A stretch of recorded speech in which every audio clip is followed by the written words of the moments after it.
Hey there everyone, in today's video I'm going to show you how to fix Steam PS5 controller showing Xbox buttons. This will be a step-by-step guide, so follow along. By the way, this will be an easy tutorial, so let's get started. Just before we begin, make sure to like the video, subscribe to the channel with all notifications on, and if you do have any questions during the video, make sure to comment down in the comment section down below and I'll happily answer them for you. Now let's start.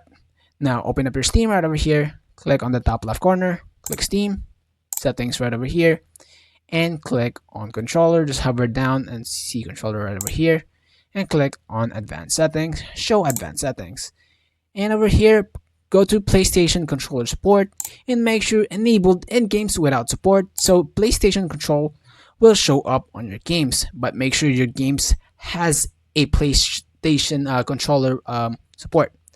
Once that is checked on, go to your game right over here, click on library, right click on your game, go to properties, hover out to controller, go to the drop down right over here, and make sure to use default settings. So once done, this will use any default settings on your Steam rather than on the game itself. Basically, that is all for this video, guys. I hope you guys find this video helpful. Please leave a like if it did. Thank you guys so much for watching. Peace.